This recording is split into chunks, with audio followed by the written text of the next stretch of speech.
Vamos falar agora de juros e porcentagem. Primeiro, porcentagem. O que seria porcentagem? A porcentagem é a gente utilizar uma base de 100 unidades do que nós estamos falando e, com base naquelas 100 unidades, nós tomarmos uma porção e analisar, para ficar mais fácil essa análise. Por exemplo, quando nós falamos que a gasolina teve um aumento de 15%, quer dizer que de R$100 acrescentou-se R$15 como aumento. Quando eu falo que o cliente recebeu desconto de 10%, quer dizer, a cada R$100 da mercadoria, descontou-se R$10. Quando eu falo dos jogadores que jogam no Grêmio, 90% são craques, quer dizer que de 100 jogadores, 90 são craques.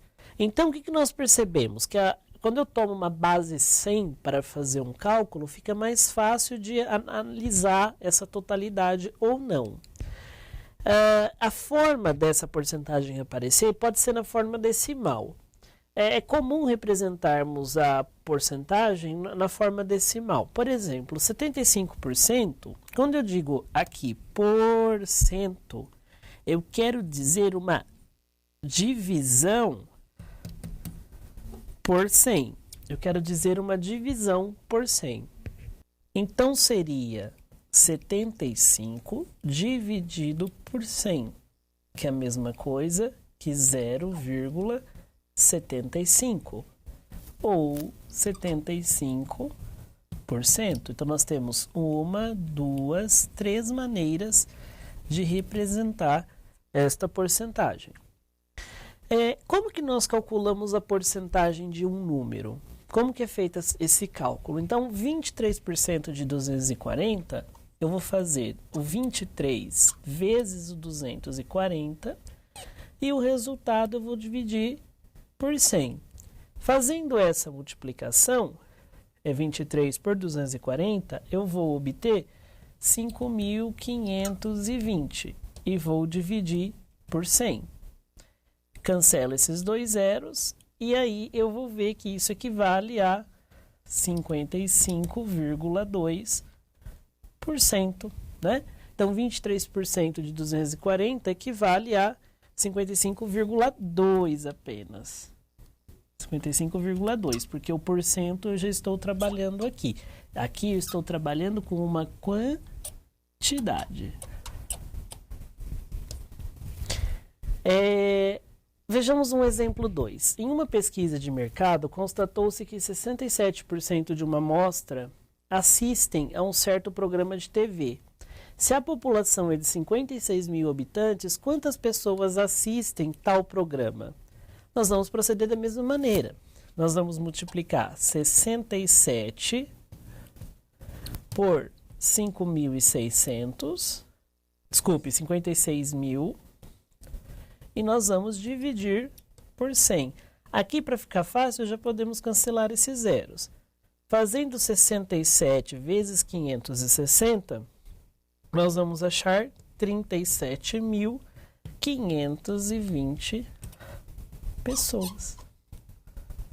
Então, nós observamos que a porcentagem ela ajuda a gente a analisar uma amostra de uma situação. Um outro exemplo nós temos aqui. Para obter dinheiro rapidamente e não perder um negócio de ocasião, uma pessoa vendeu um dos carros que possuía por 24 mil cada um, vendeu os dois carros por 24 mil cada um, tendo em relação aos preços pagos ao comprá-los um prejuízo de 20% na venda do carro A e um lucro igual percentual na venda do carro B. Em relação aos preços de compra, é correto afirmar que, na venda de ambos, essa pessoa teve um lucro de 2.000, teve um lucro total de 1.200, não teve lucro nem prejuízo, teve um prejuízo total de 1.200, um prejuízo total de 2.000. Vamos pensar então. A gente vai ter o valor de A, né, e o valor de B, então nós vamos montar assim. Vamos ter o carro A, E no carro A, nós vamos fazer a seguinte análise. O valor é 24.000. A porcentagem é 20% do que ele quer saber, né? Que no caso seria o preço de compra. Ou seja, não temos a compra, então isso é 20% do preço da compra. E aí, o que nós sabemos, né? 20% disso daqui seria o quê? 0,2 vezes C. Esse preço é dado compra menos venda.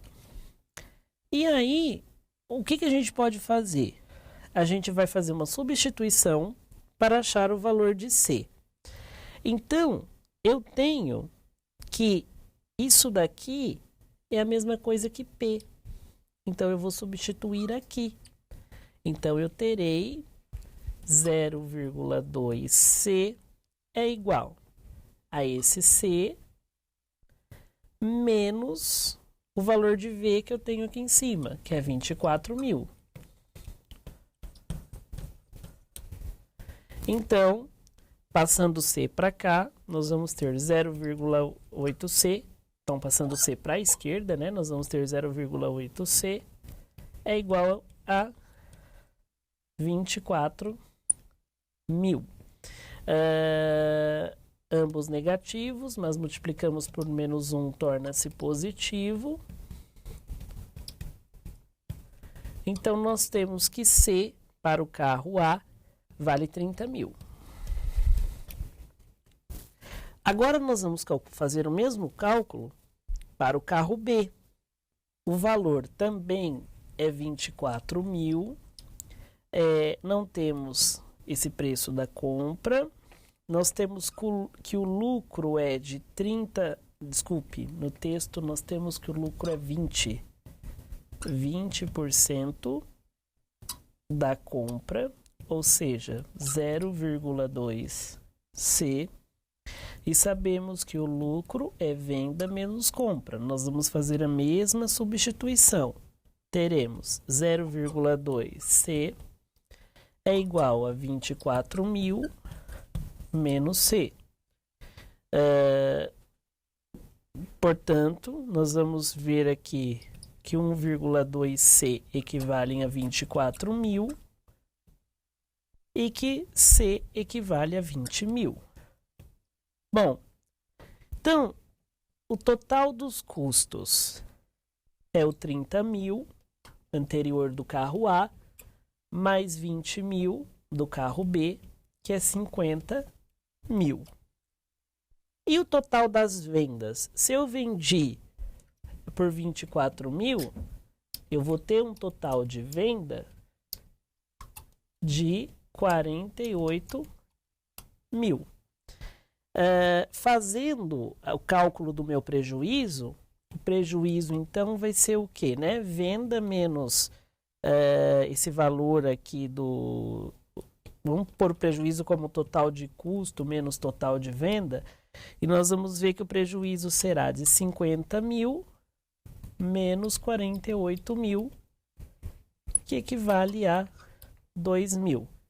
O que corresponde à alternativa E. Então, como vimos, se trata de um problema envolvendo porcentagem, que é extremamente importante saber manipular essas porcentagens. Vejamos agora um outro tópico dentro do mesmo assunto, que também está ligado à porcentagem, que é os juros. Então, os juros é o valor que você paga pelo empréstimo de um dinheiro, ou que você empresta para alguém, ou que você empresta de alguém. Isso é denominado juro. Então, uma forma de produção de renda para compensar um empréstimo. Então, para determinada taxa de juros, nós temos um determinado tempo. Com isso, nós definimos alguns elementos. Nós temos o C, que é o capital ou o principal, que é a quantia aplicada ou emprestada. Nós temos a letrinha N ou T, que indica o período de tempo em que o capital foi emprestado. E temos a letra J, que é o juro resultante da operação. A letra I, que é o percentual de juros aplicado, né? Representa a taxa, né, de percentual de juros aplicado em relação ao tempo. Lembrando que taxa e tempo tem que estar em mesma unidade de medida. E temos o M, que é o montante, ou seja, a soma do capital mais o juro. Sendo assim, podemos definir algumas fórmulas. Para encontrar juros, sabendo o capital, utilizamos capital vezes taxa vezes tempo. Para encontrar montante, sabendo capital e juros, M é igual a C mais J. Para encontrar capital, não sabendo o montante e os juros, nós utilizamos essa terceira fórmula. Vejamos uma situação. Fiz um empréstimo para comprar um computador e ao final do empréstimo terei que pagar 4.300. Só de juros pagarei 1.800. A taxa foi de 3% ao mês. Por quantos anos pagarei pelo empréstimo? Qual o preço do computador sem os juros? Vejamos então como proceder. O montante que nós temos, que diz ao final, né, quer dizer o montante, é de 4.300. O juro é de 1.800. A taxa é de 3% ao mês. O tempo nós não temos, o capital nós não temos. O que é capital? Nós sabemos que é montante menos os juros. Ou seja, é aqueles 4.300 menos 1.800. Então, nós temos que o capital é 2.500. Tendo capital, nós vamos usar esta seguinte fórmula. Então, eu tenho juros, que é o valor de 1.800. Eu tenho o capital, que é 2.500. Eu tenho a taxa, cuidado com essa taxa, 3% é o mesmo que 0,03. E temos aqui o tempo T, que é o que a gente quer saber, por quantos anos. Então, vamos chamar de T. Então, continuando essa equação, nós vamos ter que 1.800 é a mesma coisa que 75T. Portanto, T é a divisão de 1.800 por 75, que equivale a 24 meses. Aqui saiu em meses porque a taxa estava em mês. Mas eu posso dar a resposta em meses ou em anos. Então, como vimos nesse problema, se trata de um problema de juros simples utilizando a variação dessas fórmulas. Vejamos mais uma situação. Um capital de 400 foi aplicado a juros simples por 3 meses, à taxa de 36% ao ano. O montante obtido nessa aplicação foi aplicado a juros compostos, à taxa de 3% ao mês, por um bimestre. O total de juros obtido nessas duas aplicações foi... Bom, vejamos na tela como proceder para resolver essa situação. O montante, né, que é o total de juros, nós não temos. O capital nós temos, ele diz que foi de 400. Os juros nós não temos. O tempo, 3 meses aqui. Tempo 3 meses. E a taxa é 36% ao ano. 36% ao ano. Cuidado com essa taxa. Para nós transformarmos essa taxa que está em ano em meses, nós sabemos que um ano tem 12 meses. Então, nós vamos dividir 36 por 12 e veremos que essa taxa vai ser de 3%, que é a que nós vamos utilizar aqui. Nós sabemos que juros é a multiplicação do capital pela taxa pelo tempo. Ou seja, é 400 vezes 0,03, que é esses 3% aqui, vezes o tempo 3. Teremos que os juros é de 36. Bom, juros é de 36, o capital era de 400.